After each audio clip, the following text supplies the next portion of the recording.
Lo and behold, the main tank of our glorious school, the mighty Churchill Mark VII. A tier 3, 4.7 battle rating British bunker, which can be described as not shit, just the average British slow heavy infantry tank formula. That is literally a Mark 1 tank with some armor slapped onto it with gaffer tape. Anyways, class is now in session. Now obviously anyone even with the mind of an ape will know that the Churchill is slow. Even though it has a 12-cylinder engine, it's not the glorious Rolls-Royce V12 Meteor, but it's just literally two straight 6 Bedford engines strapped together with gaffer tape, making 350 brake horsepower with all mobility upgrades, and set in a 4-speed gearbox which will get you up to 12.6 miles per hour. Don't even mention hills. This tank is about as slow as me taking an entire year to come back to making this series. Oh, and forget reversing.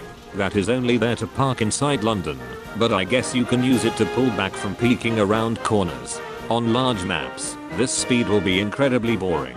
You'll eventually whip out a cup of tea, dunk some digestives, and even have the time to head down to Greg's for some sausage rolls, and then come back to have the time to watch my previous episodes of my Tankery lectures. However, on smaller maps and even urban ones like Advance to the Rhine, the Churchill is in its element.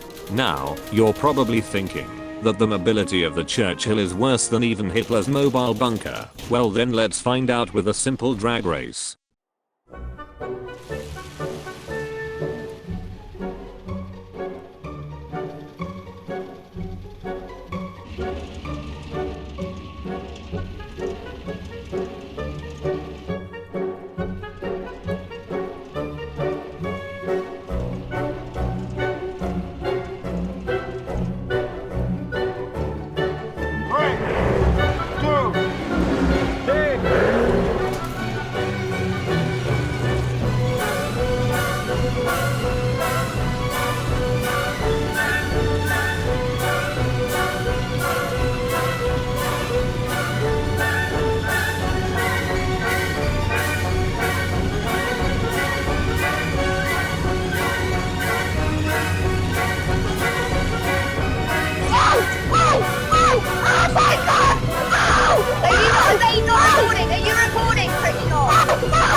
You massive over-editor! Sorry, I couldn't help myself. Oh, but Rosehip, I hear you say, surely turning a Churchill is still shit. Well, I'll show you that it's still able to turn with relative ease. One option is to neutral steer, the other option is to utilize the Churchill's ability to power the tracks independently by applying some power to get it moving, and then holding either left or right to turn fully. You have another way of turning round your own bum. This technique enables you to use as what I call the crouching Churchill crawl, by having the Churchill to move off, then quickly get off the throttle and quickly apply power to the tracks independently by pressing left and right in a rhythm, depending on how much angle you want to traverse left and right. By doing this technique, you can advance onto the awaiting enemy on the far side, while casually sipping on some tea and bounce incoming shots. Just hope that they don't shoot for your tracks. Speaking of which, the frontal armor may be flat, but it's 152mm, meaning that any direct fire from tanks of that battle rating will bounce. You won't even see any ripples in your teacup to disturb you from tea time.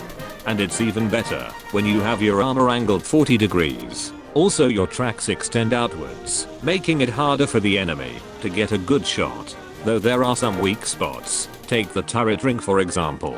Side armor is okay, but will get penetrated by direct line of shot from any gun at close range, and your ear is as brittle as you smashing your fine china.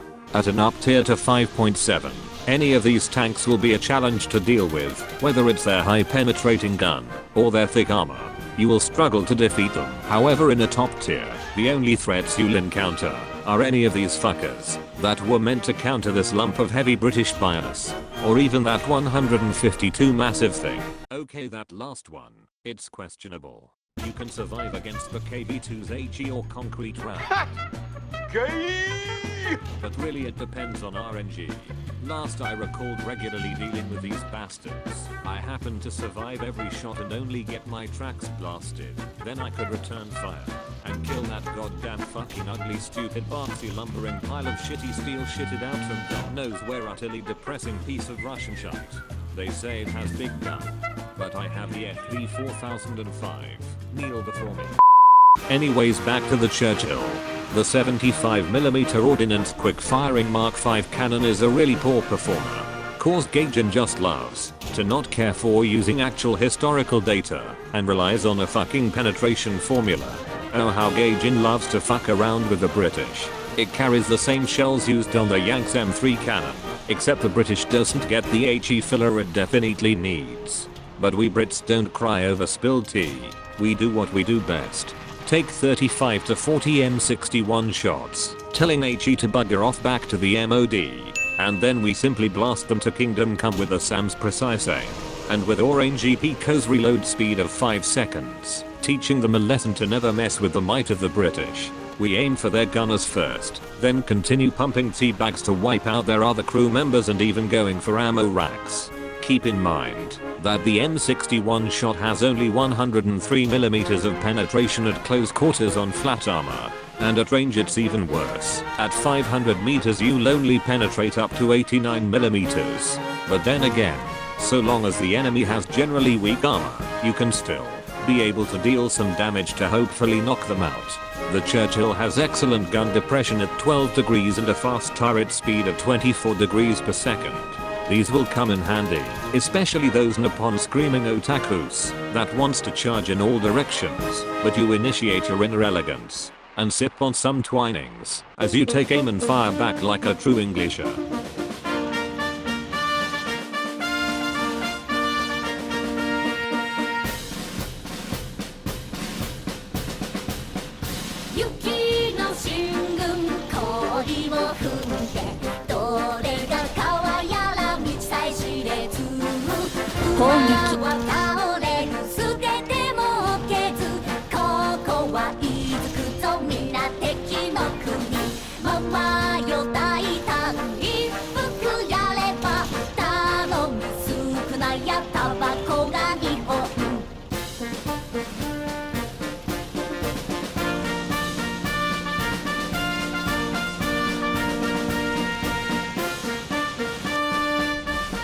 Again, you massive over-editor!